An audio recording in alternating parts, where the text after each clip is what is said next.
अष्टपाहुड़ प्रवचन नंबर 130 भाव पाहुड़ गाथा 97। सम्यक दर्शन होने के बाद ही मूर्ति पूजन होता है। जब तक सम्यक दर्शन नहीं हो तब तक श्रुत ज्ञान नहीं होता। अपना चैतन्य स्वरूप भगवान आत्मा पूर्णानंद स्वरूप है, ऐसी अंतर्दृष्टि अनुभव हो तब तो उसको भावश्रुत ज्ञान होता है। और भावश्रुत ज्ञान प्रमाण ज्ञान है, उसका नई है यह अवयव है। श्रुत ज्ञान का नई निश्चय व्यवहार दो अवयव है। तो जब सम्यक दृष्टि होता है बाद में निक्षेप उसे पूजनिक गिनने में आता है। सम्यक दर्शन बिना शुद्ध ज्ञान नहीं, नई नहीं तो निक्षेप नहीं। अपना शुद्ध चैतन्य वस्तु पवित्र धाम है। भावश्रुत ज्ञान अवयवी प्रमाण और निश्चय और व्यवहार नहीं, वो अवयवी का अवयव है। सम्यक दृष्टि को जो नई होती है वो नई विषय ही है और निक्षेप उसका विषय है। तो नई ज्ञान का भेद है और निक्षेप ज्ञेय का भेद है। सम्यक दर्शन होने के बाद ही नई और निक्षेप लागू पड़ता है। अज्ञानी को मिथ्या दृष्टि को निक्षेप और नहीं होता है। सम्यक दृष्टि को स्थापना निक्षेप व्यवहार से पूजनिक होता है। भगवान आत्मा अपनी चीज में पूर्ण शुद्धता और आनंद पड़ाए उसके सन्मुख होकर जो राग और पर्याय से विमुख होकर सम्यक दर्शन प्राप्त करे उसमें श्रुत ज्ञान होता है, वहाँ निक्षेप पूजनीय है। अपनी पर्याय में ये वितराग मूर्ति देखने से केवली का प्रतिबिंब होता है। समकीर्ति को तो जैसे केवली याद आते हैं। स्थिर बिंब शांत जिन बिंब दिखने से, तीर्थंकर समान प्रतिमा दिखने से, जैसे प्रतिमा जिन सारखी ऐसे केवली याद आता है। उसे लगता है कि सम्यक दर्शन हुआ है तो दूज तो हुई है तो पूनम होगी ही। निश्चय आत्मा की प्रतिमा जिन प्रतिमा निश्चय से तो अपना स्वरूप है।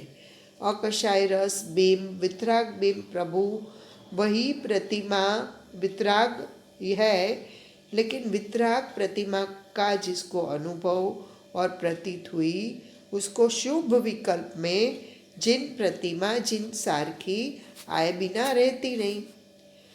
जिन शासन की शैली निश्चय नए व्यवहार का विषय वह जैन शासन की शैली है। वितराग मुद्रा भगवान की देख के वितराग भाव आता है, केवली आता है। यात्रा का अर्थ है कि जहाँ से भगवान मुनि संत मोक्ष पधारे उस क्षेत्र में ऊपर विराजमान है।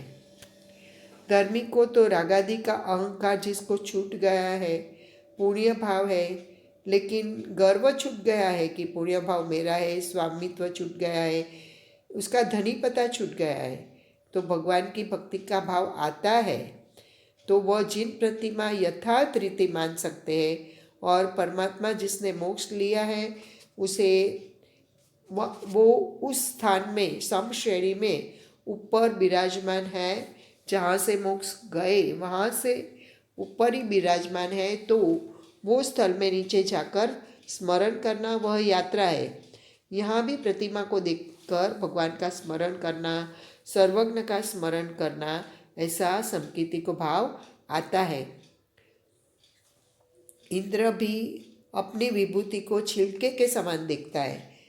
भगवान की प्रतिमा का दर्शन करने वाले को ऐसा वितरागी भाव आता है। धर्मी का प्रेम यदि झुकता है तो भगवान की प्रतिमा के दर्शन में झुकता है, लेकिन शुद्ध की दृष्टि में पाप से बचने को ऐसा शुभ भाव आए बिना रहता नहीं। छठे गुण स्थान तक मुनि को भी ऐसा मुक्ति का भाव आता है। वह द्रव्य पूजा नहीं करते लेकिन भाव पूजा करते हैं। जिनको आत्मा का धर्म प्रकट हुआ उसे ऐसी प्रतिमा का भक्ति का बहुमान आया बिना रहते ही नहीं। और ऐसे जो तीर्थंकर भगवान का बहुमान होता है तो उनकी वाणी का भी बहुमान इतना ही होता है। जो सर्वज्ञ अनुसारिणी वाणी है वो भी इतनी ही पूज्य है। भगवान की प्रतिमा देखकर शांत शांत अविकारी मुद्रा, निर्दोष आनंद की मुद्रा देखकर मति में मलिनता जो हो वह टल सकती है। ऐसी जिन प्रतिमा जब हो धर्मी जीव को, उसे देखने से उसको आह्लाद और शुभ भाव निर्मल होता है। आत्मज्ञान और आत्मदर्शन में कुंकुंदाचार्य देव मस्त थे।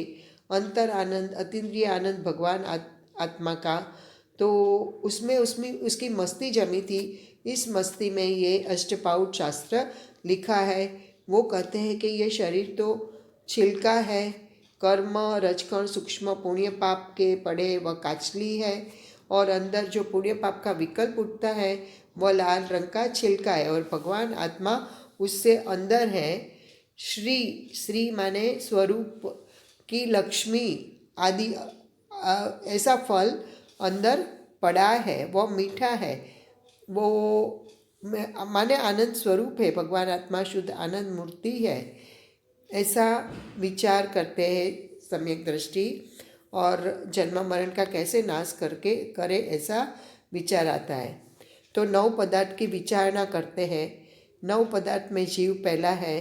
जीव पदार्थ का विचार धर्मी जीव ऐसा करते हैं कि मैं शुद्ध चैतन्य आनंद कंद हूँ। देह तो छूट जाएगा, लेकिन आनंद और ज्ञान स्वभाव की चीज़ कभी छूटती नहीं। चैतन्य आनंद का नाथ मैं हूँ, मेरे में पुण्य और पाप के विकल्प है ही नहीं। ऐसे आश्रव तत्व की विकारी तत्व, बंध तत्व, संयोगी भाव है, उसका विचार करते हैं। मैं तो आत्मा ध्रुव हूँ, जो चीज़ पर्याय वर्तमान दशा ऐसा निर्णय करती है। मैं तो नित्य अविनाशी आत्मा हूँ, मैं कभी उत्पन्न हुआ नहीं, मेरा कभी नाश नहीं, ऐसा मैं अविनाशी आत्मा तत्व हूँ। अनंत दर्शन ज्ञान स्वरूप मेरा है, बेहद ज्ञान दर्शन है। कोई पुण्य पाप शरीर मेरी चीज़ को मुझे छूते ही नहीं।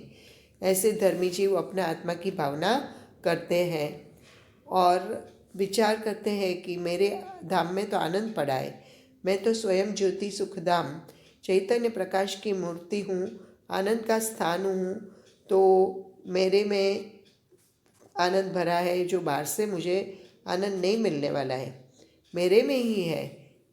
लेकिन पामर को उसकी कीमत नहीं, ऐसा आत्म तत्व का विचार करते हैं। दृष्टि तो त्रिकाली ध्रुव के ऊपर है, और जो अशुभ भाव से बचने के लिए ऐसी विचारणा सम्यक दृष्टि करते हैं। और ऐसे विचारते हैं कि लक्ष्मी अजीव होकर रही है, शरीर भी जड़ है, पुण्य पाप का भाव मलिन है, और शुद्ध चैतन्य की दृष्टिपूर्वक अशुभ से बचने के लिए ये दया दान व्रत पूजा का भाव होता है, उससे तो सहयोग मिलेगा, आत्मा का लाभ नहीं मिलेगा, ऐसा सोचता है। आत्मा की चीज़ में तो आनंद पड़ा है, वह ऐसा धर्मी विचारते हैं। और पुण्य पाप का भाव तो बंद है, वो भाव बंद है, और वो कर्म बंध का कारण है, ऐसा धर्मी विचारते हैं। जो पुण्य और पाप भाव है वो कर्म की झलक, विकार है, वो विकल्प से रहित मेरी चीज़ है, ऐसा भगवान ने उसका धर्म कहा है। भगवान आत्मा निर्मलानंद पुण्य पाप के मेल से रहित है। पुण्य पाप तो मेरे में मेल है, ये सब पुण्य का फल जड़ पर है, मेरे में उसका कोई संबंध नहीं है, ऐसा पुण्य पाप का फल का भी विचार करते हैं। और संवर का विचार करते हैं कि पुण्य पाप के राग से भिन्न मेरी चीज़ की मैं दृष्टि करता हूँ, उसमें लीन होता हूँ, वो ही उतना ही मुझे धर्म है। अनंत काल में वो किया नहीं, वो मेरी जो शुद्धता प्रकट हो, जब पुण्य पाप का आश्रव विकल्प राग रुक जाए और शुद्धता प्रकट हो, वो संवर, वो धर्म है, और वो ही समकित है। और आगे निजरा का विचार करते हैं कि मेरी चीज़ में शुद्ध उपयोग में लगाता हूँ, शुभ अशुभ से रहित, जो पवित्र शुद्ध उपयोग, शुद्ध की वृद्धि है, वो निजरा है, और बाद में जो पूर्णता होती है शुद्धि की, वो मोक्ष है। पूर्ण आनंद जब प्रकट हो जाता है वो मोक्ष है, पूर्ण शुद्धता प्रकट होती है वो मोक्ष है, ऐसा वो सोचते हैं। मोक्ष कयो निज शुद्धता, माने आत्मा की शुद्ध दशा, पूर्ण दशा 16 कला से खिल जाए। चंद्रमा जैसे 16 कला से खिलता है, वैसे भगवान आत्मा अपनी अंतर शक्ति से विकास करके पूर्ण शुद्ध प्रकट दशा हो जाए, उसका नाम मोक्ष। अतीन्द्रिय आनंद की पूर्णता प्राप्त हो, उसका नाम मोक्ष। इस मोक्ष तत्व का विचार धर्मी जीव ऐसे करते हैं। सप्त तत्व में पुण्य पाप आश्रव और बंध में डालते हैं। अभी धर्मी जीव 14 जीव समास का विचार करते हैं कि एकेंद्रिय, द्वेंद्रिय, त्रियेंद्रिय, चौन्द्रिय, पंचेंद्रिय, उसका पर्याप्त और अपर्याप्त 14 भेद और 14 गुण स्थान का विचार करते हैं कि वो एक जैसे सीढ़ी है, तो ऐसे ऊपर चढ़ने की, धर्म में ऊपर चढ़ने की 14 सीढ़ी है, ऐसा 14 भेद का सम्यक दृष्टि विचार करते हैं। वो सोचते कि मिथ्यात्व जैसा पाप नहीं और मिथ्यात्व जैसा कोई अधर्म नहीं। मिथ्यात्व गुण स्थान प्रथम है, दूसरा तीसरा सूक्ष्म गुण स्थान है, चौथा संकित का है। आत्मा का शुद्ध स्वरूप, उसका अनुभव होना, उसकी दृष्टि करना, वह चौथा गुण स्थान है। वहाँ से धर्म की शुरुआत होती है। बाद में 5वें गुण स्थान में थोड़ी शुद्धता की वृद्धि होती है। मुनि होता है तो शांति की वृद्धि होती है। आनंद में बहुत रहते हैं, वह मुनिपना है। 7वें में अप्रमद दशा रहती है।